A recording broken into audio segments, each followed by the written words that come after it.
Tanggal 25 Desember itu adalah hari kelahiran anak dewa matahari.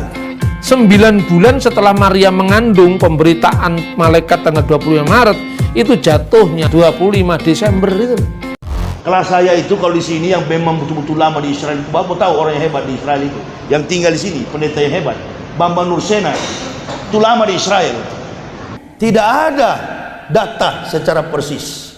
Tanggal 25 Desember itu adalah hari kelahiran anak dewa matahari. Saya mau bertanya, benarkah Yesus itu lahir pada tanggal 25 Desember? Betul memang.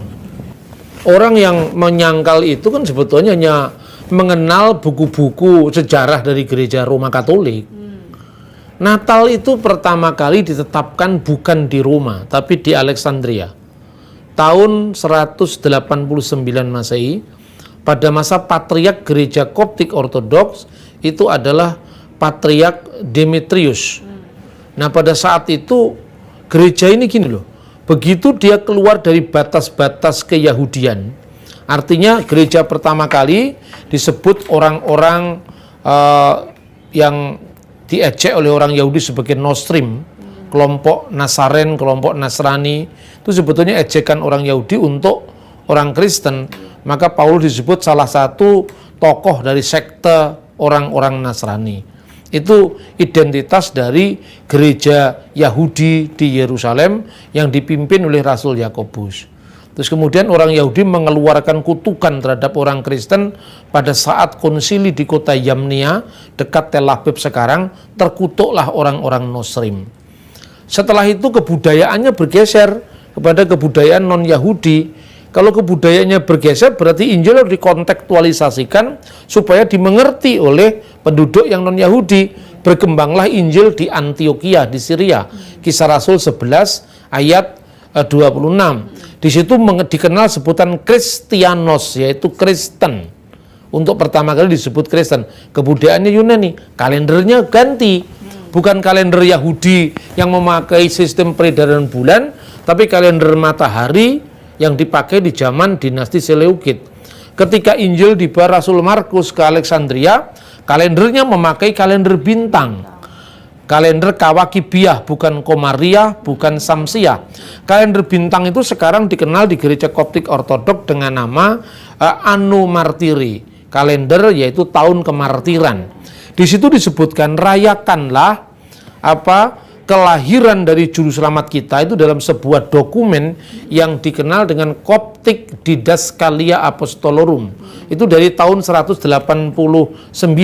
Rayakanlah kelahiran Tuhan kita tepat tanggal 29 bulan Mesir keempat atau bulan Kiyah, atau tanggal 25 bulan Ibrani ke-9.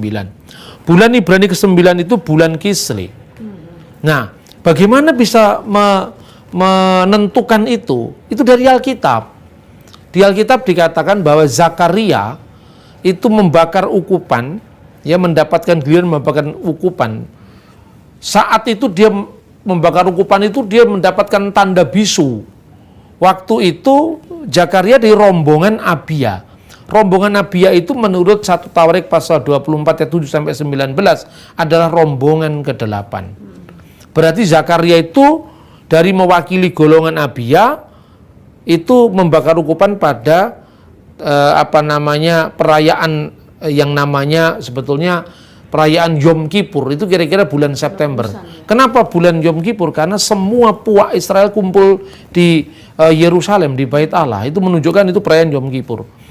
Yang kemudian Lukas pasal 126, 6 bulan setelah malaikat menemui Zakaria di perayaan Yom Kippur itu, dia bertemu dengan Maria di Nazaret. 6 bulan setelah bulan Tisri, karena Yom Kippur itu dirayakan setiap bulan Tisri. 6 bulan setelah bulan Tisri itu bulan Nisan.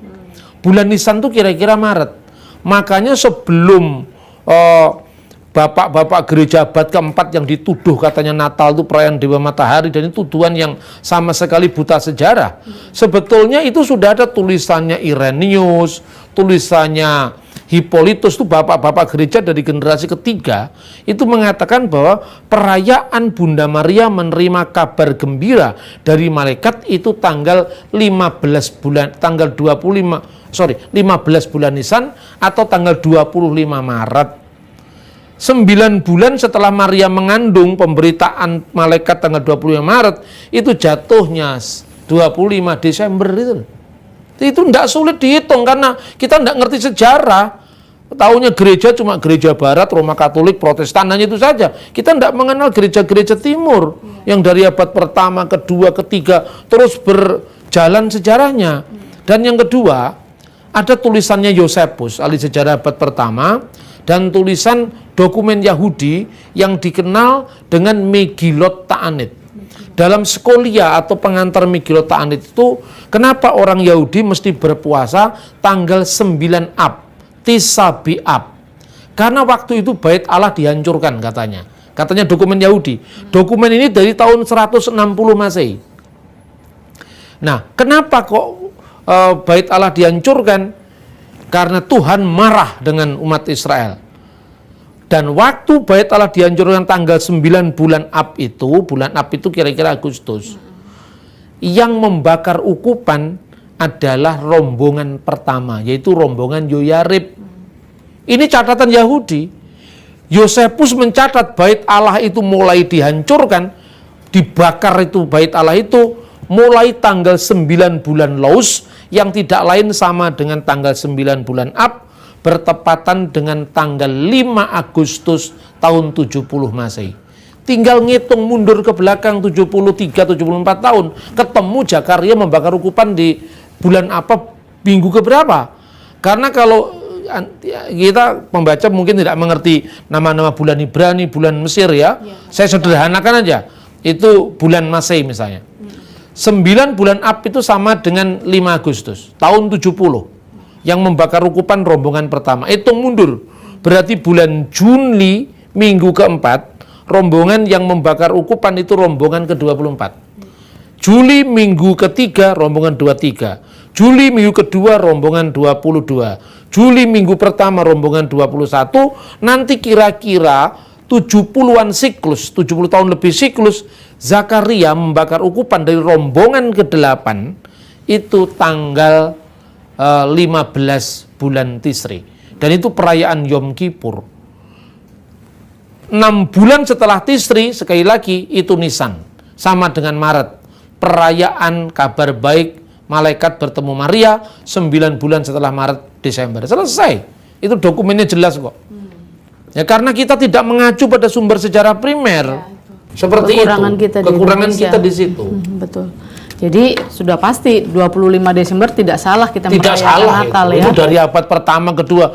Baru dipersoalkan di Jerman itu. Abad 19. Iya. Iya, Bah. Terima kasih. Kemudian ini juga masih ada kaitannya, masih bicara tentang Isa Al-Masih. Sejak kapan Isa Al-Masih atau Yesus Kristus itu diangkat menjadi Tuhan? Tidak ada yang mengangkat Yesus itu Tuhan, tidak ada. Sama dengan kalau saya katakan itu kan tuduhan orang-orang yang kurang belajar itu. Mengatakan baru tahun 325 Yesus disebut Tuhan. Baca itu tulisannya Polikarpus, itu muridnya Rasul Yohanes langsung. Ketika dia mati dalam pembakaran, dia memuja Allah Tritunggal. Kepadamu Bapa Surgawi, dengan imam besar surgawi, yaitu putramu terkasih Yesus Tuhan kami dan Roh Kudus, kemuliaan bagimu sekarang dan selama-lamanya. Dia mati dalam kesahitannya. Dan itu terjadi tahun 156 Masehi. Dan sebelum itu di Alkitab memang sudah ada. Yesus disebut Allah itu bukan dalam makna kemanusiaannya itu. Yang dilahirkan Maria itu memang sepenuhnya manusia. Maka dikatakan firman telah menjadi manusia. Seperti misalnya kalau sebagai contoh perbandingan, orang Islam percaya Quran itu firman Allah. Kertasnya itu mulai kapan ada? Apa mulai dibuat di pabrik? Kan tidak. Di pabrik kertas kan tidak. Yang disebut Quran firman Allah itu bukan bentuk kertasnya ini, tapi firman Allah yang terkandung di dalamnya. Begitu juga kalau Yesus disebut itu ilahi, Allah, itu bukan dalam makna kemanusiaan secara fisik. yang bisa mati, yang bisa dilahirkan, tetapi firman yang bersama-sama dengan Allah, dan firman itu adalah Allah, itu makna ketuhanannya. Jadi tidak pernah ada pengangkatan manusia jadi Tuhan, karena di dalam Yesus itu kita meyakini sepenuhnya manusia dalam keadaannya sebagai manusia, sepenuhnya Allah sebagai firman Allah yang adalah Allah. Ini sangat clear dan bisa diterima secara akal budi. Gampang dicerna secara akal, kecuali yang akalnya nggak sampai. Itu gampang sekali dijawab.